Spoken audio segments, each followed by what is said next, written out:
आपका मित्र, आपका बंधु डॉक्टर मनोज शास्त्री बलाली। आज हम ज्योतिष के जो नए विद्यार्थी हैं, जो ज्योतिष सीखने के इच्छुक हैं, उनके लिए वीडियो लेकर के आए हैं। और इसके अंदर आपको एक पुस्तक का पेज भी दिखाई देगा।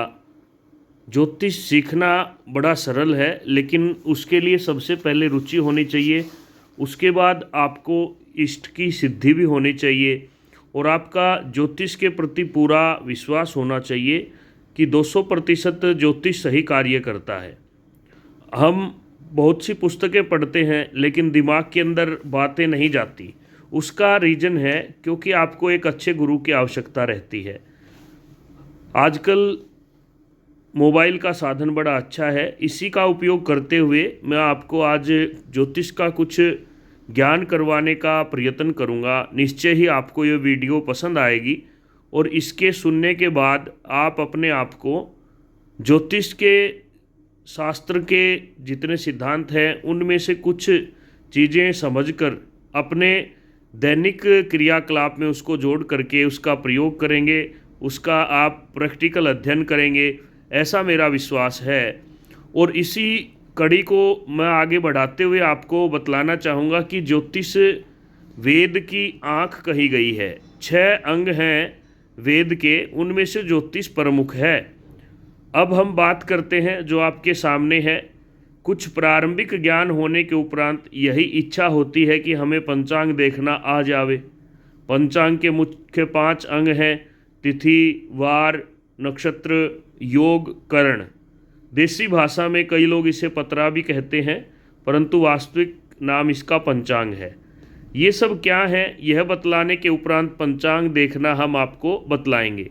पंचांग के उपरोक्त 5 अंगों के अतिरिक्त संवत्सर, मास, अयन, ऋतु, ग्रह स्थिति, दिनमान, सूर्योदय आदि कई और आवश्यक विषय भी पंचांग के अंदर दिए होते हैं। इनको सबसे पहले समझ लेना चाहिए। वर्ष प्रमाण आदि जानने के पूर्व काल प्रमाण प्रत्येक को जानना आवश्यक है। अब आपको ये समझना है कि काल प्रमाण क्या है। Division of time. अब कहते हैं त्रुटि। कमल के कोमल से कोमल एक पत्र में अति नुकीली सुई चुभाने में जो समय लगता है उसे त्रुटि कहते हैं। उसके बाद ये एक नाम है त्रुटि, अर्थात जब हम कमल के एक पत्ते के अंदर नुकीली सुई चुभाने में जो समय लगता है, अर्थात बहुत ही कम, एक क्षण मात्र से भी कम जो समय है, उसको त्रुटि कहते हैं। उसके बाद आता है निमेष। पलक झपकाने में जो समय लगता है उसे निमेष कहते हैं। देख लिया आपकी पलक कितनी देर में झपक जाती है, उसी को आप निमेष बोलते हैं। फिर आता है गुरु अक्षर। एक गुरु अक्षर के उच्चारण में जो समय लगे वह गुरु अक्षर है।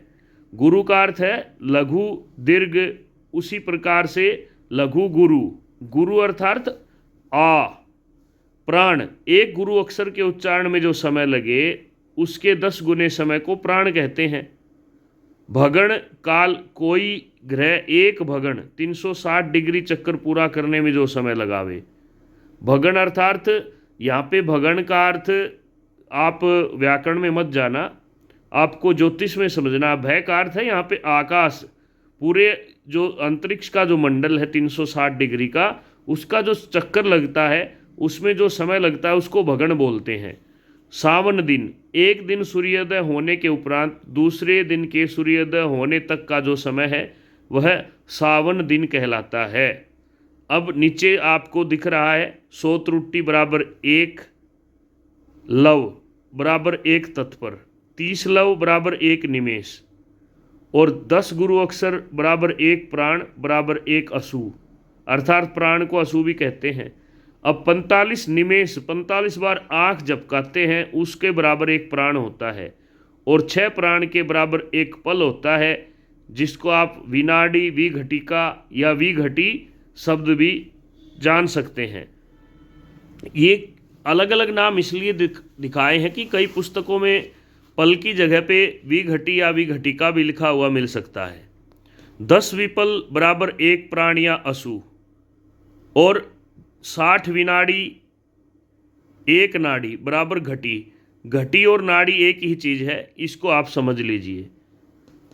और उसके नीचे पल, और पल के सामने घटी और दंड भी लिखा हुआ है, ये भी घटी का ही नाम है। अब नीचे लिखा है 60 नाड़ी एक नक्षत्र दिन। अब 60 घटी में क्या होता है, एक नक्षत्र दिन होता है, नक्षत्र का जो दिन है वो। और अहोरात्रि को हम समझेंगे दिन रात। दूसरी तरफ देखिए, ऊपर 30 मुहूर्त एक दिन रात। अर्थात कोई आपसे पूछे कि दिन रात का प्रमाण क्या होता है, तो आप ये बोल सकते हैं कि 30 मुहूर्त का दिन और रात दोनों मिलाकर के होता है। 7 दिन एक सप्ताह, 30 दिन एक मास, 12 महीने एक वर्ष। 30 नक्षत्र अहोरात्रि एक सावन मास अर्थात पूरा महीना, और 30 सावन दिन बराबर एक सावन मास। यहाँ पे सावन का अर्थ श्रावण से नहीं है, सावन का अर्थ समझिए ताकि आपको आगे जाके दिक्कत न आए। एक दिन का सूर्योदय होने से दूसरे दिन के सूर्योदय होने तक का जो समय लगता है उसे सावन मास कहते हैं। अर्थात 30 सावन दिन एक सावन मास, और 30 चांद्र तिथि एक चांद्रमास। चंद्रमा से तिथि चलती हैं, एक संक्रांति से दूसरी संक्रांति तक एक सौर मास। सौर अर्थ आप यहाँ पे सौरमंडल का समझ सकते हैं कि एक संक्रांति से दूसरी संक्रांति, आपको पंचांग में लिखा हुआ होता है कि जैसे अब 14 जनवरी को मकर की संक्रांति आएगी, अभी धनु की चल रही है, इसके बीच के समय को एक सौर मास कहते हैं। 12 मास बराबर एक वर्ष और एक दिव्य दिन। देवताओं का एक दिन हमारे 12 महीने के बराबर है। 160 वर्ष एक दिव्य वर्ष, 360 वर्ष, हमारे 360 वर्ष और जो देवताओं के हैं वो एक वर्ष गिना जाता है।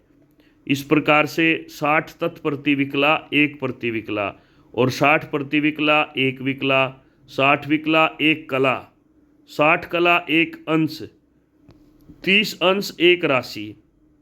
अब बात आती है कि ये 30 अंश की एक राशि है, इसको आप समझिए।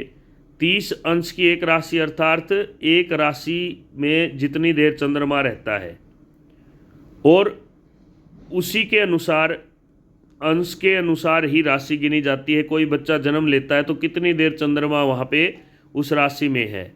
12 राशि एक भगण, एक भ चक्कर और ज्योतिष चक्कर। 12 राशि जब पूरी घूमती हैं तो उसको आप भ चक्कर या भगण या ज्योतिष चक्कर बोल सकते हैं।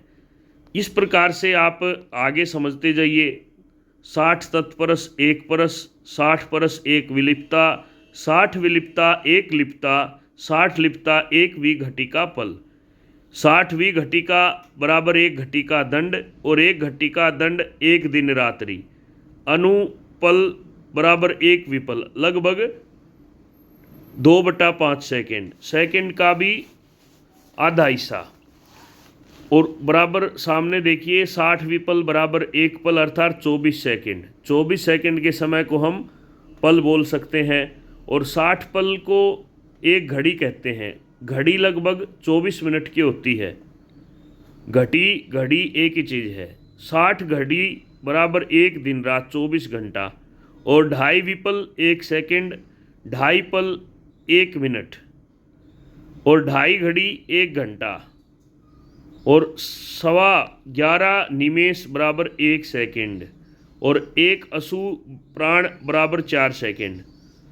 अब आगे लिखता है, समझ रहे कि अंग्रेजी समय घंटा मिनट में रहता है, वह अर्धरात्रि के 12 बजे के उपरांत से आरंभ होता है, और हिंदू समय घड़ी पल में सूर्योदय से उपरांत तक आरंभ होता है। इसलिए सभी पंचांगों में सूर्योदय का समय प्रत्येक पंचांग में घंटा मिनट दिया रहता है।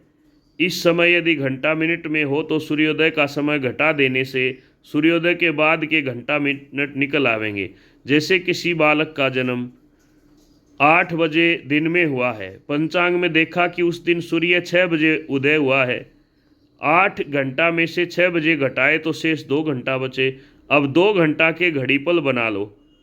2 गुना 2.5 बराबर 5 घटी हुई। बस यही सूर्योदय के उपरांत का अपना समय घड़ीपल में हुआ। इसी प्रकार जहाँ घड़ीपल में समय दिया हो तो आवश्यक होने पर उसके घंटा मिनट आप बना लें। इस प्रकार से आपको समझना है। अब नाप का प्रमाण है, वीडियो लंबी हो रही है, इस नाप को और समझेंगे। 60 तत्प्रति अंगुल बराबर 1 प्रति अंगुल बराबर व्यंगुल। अंगुल और व्यंगुल एक ही चीज़ है। 60 व्यंगुल का 1 अंगुल होता है।